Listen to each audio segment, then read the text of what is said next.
Good Monday morning to you. Roger Hill, Wuthering Heights, VELCO Weather Hazards Forecaster. This weather video is driven by 802cars.com, which represents 802 Toyota, Twin Cities Subaru, and 802 Honda. They're all located off of exit 7 on Interstate 89. This morning we're looking at the broad circulation here. You can see a little bit of Saharan dust coming off and taking that track westward, and the easterly trade winds into the Caribbean Basin. For us, we're looking at another very strong area of higher pressure. This is located mostly in the vicinity of Bermuda, or a little south, shifting a little north at times. So what it will do is it'll pick up moisture out of the Gulf of Mexico and swing this in and around. Today we're exhibiting a day that is probably the pick of the week, simply because we have no precipitation in the forecast, whereas all of that will start on Tuesday and continue, it looks like, Wednesday, Thursday, Friday, and into the day on Saturday. Saturday's storms don't look to be too much. The main product of concern is going to be certainly on Wednesday, and that may carry over into Thursday. But utilities should definitely monitor the setup for what will be taking place for Wednesday, and there'll be heads up issued during the morning hours starting tomorrow for that period. In summary, good project weather the rest of today, Monday. Possibility of some shower activity that works in Monday night into the morning hours on Tuesday will eventually lead to more robust shower and thunderstorm activity Wednesday. This may linger possibly into Thursday. Utility impacts look low at this time, but sufficient instability in wind shear aloft and wind parameters make Wednesday and possibly Thursday the 2 days to really monitor for utilities. Thunderstorms may return on Saturday across northern western areas below confidence. Heat indices look marginal, but possibly getting into another warm spell beyond this period. That would happen next week, mostly into Sunday, Monday, Tuesday time frame. And currently looking at the main pattern right now, and the upper air pattern is such we have a stronger area of higher pressure here, and really it's going to be a Gulf of Mexico sort of inflow. This is the strong heat ridge with fires out of control and this kind of thing. The other thing that's going on here up in the northern part of Canada, west of Hudson Bay, the prairies, the boreal forest region, northern Alberta up in the Yukon, there's a series of fairly strong thunderstorms, some of the most heavier thunderstorm activity in the entire area of North America right now. It's up in Canada, so that jet stream energy may be coming for a visit. This would be part of what we're going to see on Wednesday as a Gulf of Mexico moisture plume kind of works its way around the Bermuda High.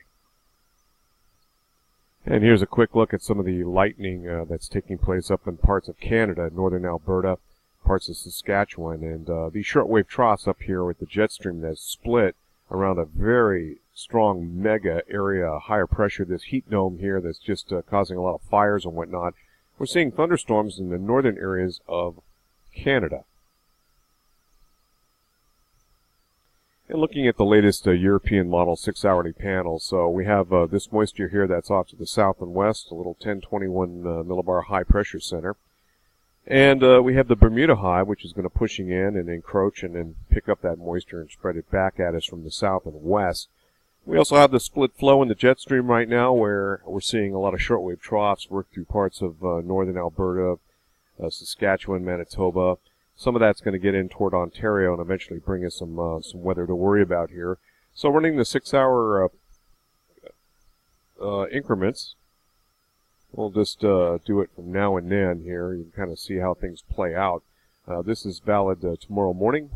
This would be 18Z or tomorrow afternoon. Then we get into the evening hours tomorrow, and we'll take it from 6 hours at a time here. You see the shower and thunderstorm activity that's south of Hudson Bay there, along with very cold temperatures, 1022 millibar high. This is going to compress southward, and it forms a pretty strong cold front. But that moisture looks like it's not going to be making it here. Instead, we have that southwesterly flow coming in, and you can see some thunderstorms for the St. Lawrence Valley. Again, this is valid, that'd be about 2 o'clock in the morning, Wednesday night, early Thursday morning. Now, Thursday, some of that will carry over and then move on out, and so hence that Wednesday, Thursday time frame. We get into Friday, things begin to whittle back a little bit, and then we start to dry out a little bit. Just running this, this would be Friday afternoon. And then there's a couple issues on Saturday where some of that shortwave energy makes it all the way down into parts of Quebec. And this is valid Saturday morning. This is Saturday afternoon. You can see a little bit of shower and thunderstorm activity, but it looks like it falls apart with the latest indications here.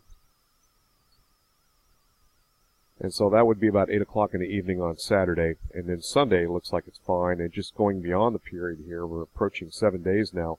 Another area of higher pressure builds in over the Great Lakes. And that looks like it's going to bring us some pretty hot weather across these parts. Temperatures, once again, could be seeing daily highs in the upper 80s and maybe some low and mid 90s potential, and heat indices accordingly. So that area of higher pressure then pushes into the region, and it's going to be sitting over top of this as we get into Monday with the next frontal system along about Tuesday, well beyond this period next week. GFS Ensemble's in pretty decent agreement as it looks right now. We got a dry day today, and we start to pick up just a tiny bit of moisture overnight tonight, and that's being picked up as well. And then we got Wednesday's more robust shower and thunderstorm activity. A little bit of a break in the action according to the GFS Ensemble. This again centered on Burlington.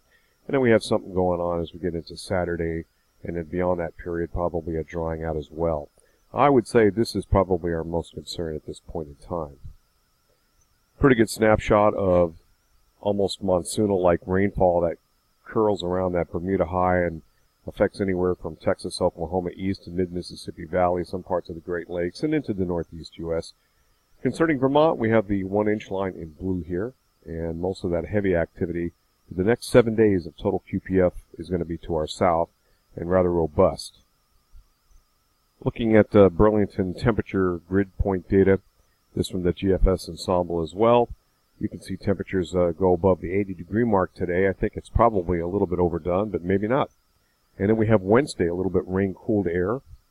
And then beyond that, Thursday, Friday, Saturday. And you can see that by the time we get into Sunday and Monday, we're talking temperatures trying to make a run toward 90 degrees. Aloft, you can see the dips with a maximum temperature time late in the day and so forth. And a little bit of an uptick here, kind of an indication that this period here, once we get past the 5th, 6th, we could be back in the 90s. And the 5-day maximum anomalous temperatures during the daytimes, this are high temperatures, we're running about 3 degrees above normal. This is neutral. A little bit of a cool spot across the upper Midwest. Of course, the big heat dome out in California, the West Coast. This is monsoonal moisture kind of keeping them at bay. So what happens 3 days later? Things warm up almost coast to coast, a little bit cooler off the coast here. So for the planet right now, we're running about 0.3 of a degree above normal from the baseline, 1979 to 2000. We have 0.4 of a degree above normal across the northern hemisphere, and then the southern hemisphere about 0.2, largely owed to some of the coastal waters off of Antarctica really cooled things down. The Arctic is at 0.8 of a degree above normal. That's not too bad. Antarctic is definitely chilled out, and the tropics running about 0.5 degree above normal, and that's a little bit unusual. Normally we'd see the Arctic and the Antarctic really be the main runners here with the heat anomalies. That's it from here. Have a great day. Roger Hill, Wuthering Heights.